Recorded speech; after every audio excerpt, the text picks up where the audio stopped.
ଯେକୌଣସି ବାହାଘର କିମ୍ବା ବ୍ରତଘର ଯେକୌଣସି ଶୁଭ କାମ ହେଉ ପ୍ରଥମେ ଆମେ ଶଙ୍ଖର ବ୍ୟବହାର କରିଥାଉ, କାରଣ ଶଙ୍ଖ ଧ୍ୱନି ହେଉଛି ଶୁଭ ଧ୍ୱନି। ଆଜି ଆମେ ସେହି ଶଙ୍ଖ ବିଷୟରେ ଆଲୋଚନା କରିବା। ଶଙ୍ଖର ଉତ୍ପତ୍ତି କେମିତି ହେଲା, ଶଙ୍ଖରେ କେଉଁ ଭଗବାନ ଅଛନ୍ତି, ଶଙ୍ଖ କେତେ ପ୍ରକାରର, ଆଉ ଶଙ୍ଖ ବଜାଇବା ଦ୍ୱାରା କେଉଁ କେଉଁ ରୋଗ ଦୂରୀଭୂତ ହୁଏ, ଏଭଳି ଅନେକ କିଛି କଥା ଏହି ଭିଡ଼ିଓରେ ଆମେ ଜାଣିବା। ଭିଡ଼ିଓଟି ଦେଖିବା ପୂର୍ବରୁ ଆପଣମାନଙ୍କୁ ଅନୁରୋଧ, ଭିଡ଼ିଓଟି ସମ୍ପୂର୍ଣ୍ଣ ଭାବରେ ଦେଖନ୍ତୁ। ଯଦି ଭଲ ଲାଗିଲା ଲାଇକ୍ କରିବେ, ସେୟାର କରିବେ, ଆଉ ଯଦି ମୋ ଚ୍ୟାନେଲରେ ନୂଆ ଅଛନ୍ତି ସବସ୍କ୍ରାଇବ୍ କରିବାକୁ ଜମାରୁ ଭୁଲିବେନି।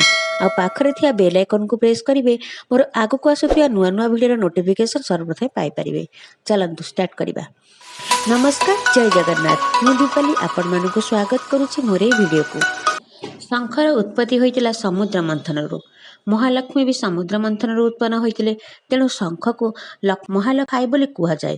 ତେଣୁ ସୁଦଶା ବ୍ରତ ହେଉ କି ଗୁରୁବାର ଓଷା ହେଉ, ଯେକୌଣସି ଲକ୍ଷ୍ମୀଙ୍କର ପୂଜାରେ ଶଙ୍ଖ ନିହାତି ବଜାଯାଏ। ମହାଲକ୍ଷ୍ମୀଙ୍କୁ ଶଙ୍ଖ ଅତ୍ୟନ୍ତ ପ୍ରିୟ। ଯେଉଁ ଘରେ ଶଙ୍ଖ ଫୁଙ୍କାଯାଏ ବା ଶଙ୍ଖ ପୂଜା କରାଯାଏ, ସେହି ଘରେ ଲକ୍ଷ୍ମୀଙ୍କର ବାସ ଥାଏ ବୋଲି ଶାସ୍ତ୍ରରେ ମତ ଅଛି।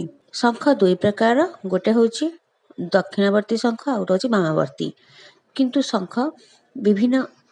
ଶଙ୍ଖର ବିଭିନ୍ନ ନାମ ମଧ୍ୟ ଅଛି, ଯେମିତିକି ପଣ୍ଡୁରୀ, ପଞ୍ଚଜନ୍ୟ, ଦେବଦତ୍ତ, ଅନନ୍ତ ବିଜୟ, ସୁକେଶ, ମଣିପୁଷ୍ପ, ଏମିତି ଅନେକ। ଶଙ୍ଖର ଅଗ୍ରଭାଗରେ ମା ସରସ୍ୱତୀ, ପୃଷ୍ଠରେ ବ୍ରହ୍ମା, ମଧ୍ୟ ଭାଗରେ ବରୁଣ ଦେବତା ବିଦ୍ୟମାନ ଥାନ୍ତି।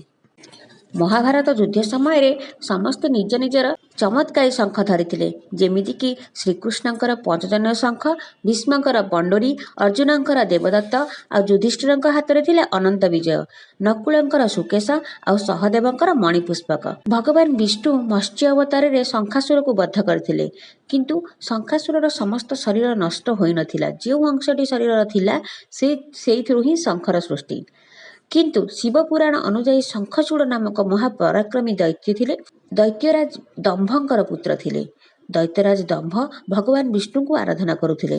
ତାଙ୍କର ସନ୍ତାନ ସନ୍ତତି ନଥିବାରୁ ସନ୍ତାନ ପ୍ରାପ୍ତି ପାଇଁ ଭଗବାନ ବିଷ୍ଣୁଙ୍କୁ ସେ କଠୋର ଆରାଧନା କଲେ।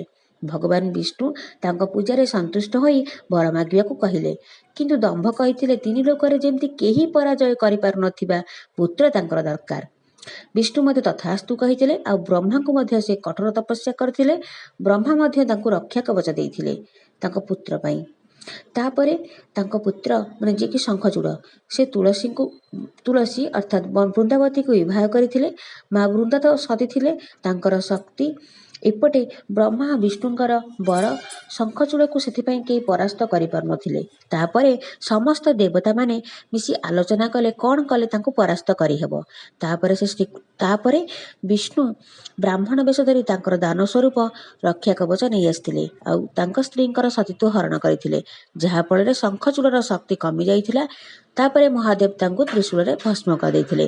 ଯେହେତୁ ମହାଦେବ ନିଜେ ଶଙ୍ଖଚୂଡ଼କୁ ବଧ କରିଥିଲେ, ସେଥିପାଇଁ ମହାଦେବଙ୍କର କୌଣସି ପୂଜାରେ ଶଙ୍ଖ ଲାଗି ହୁଏ ନାହିଁ। ଶାସ୍ତ୍ର ଅନୁଯାୟୀ ସକାଳ ସନ୍ଧ୍ୟା ଦିନକୁ 2 ଥର ଅତ୍ୟନ୍ତ ଶଙ୍ଖ ବଜାଇବା ଉଚିତ, ଯାହାଫଳରେ ଆମର ଚତୁଃପାର୍ଶ୍ୱରେ ଥିବା ସମସ୍ତ ନକାରାତ୍ମକ ଶକ୍ତି ନଷ୍ଟ ହୋଇଥାଏ। ଆଉ ବୈଜ୍ଞାନିକମାନଙ୍କ ମତ ଅନୁସାରେ ଶଙ୍ଖ ବଜାଇବା ଦ୍ୱାରା ଜୀବାଣୁ କୀଟାଣୁ ନାଶ ହୋଇଥାଏ।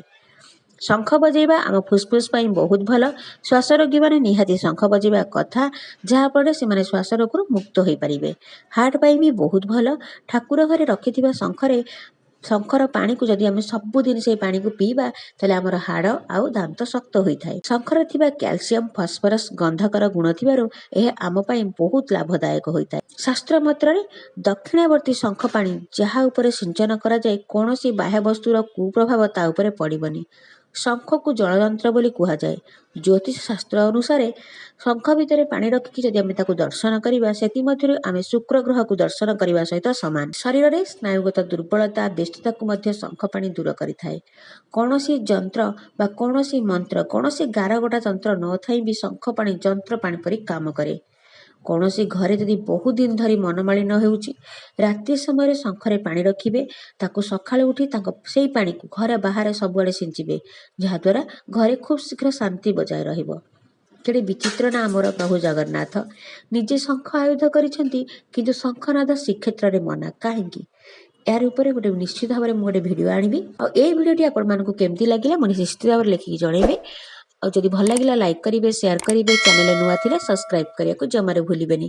ମୁଁ ପୁଣି ଆସିବି ଆଉ ଗୋଟେ ନୂଆ ଭିଡ଼ିଓ ନେଇ। ରହୁଛି। ନମସ୍କାର, ଜୟ ଜଗନ୍ନାଥ।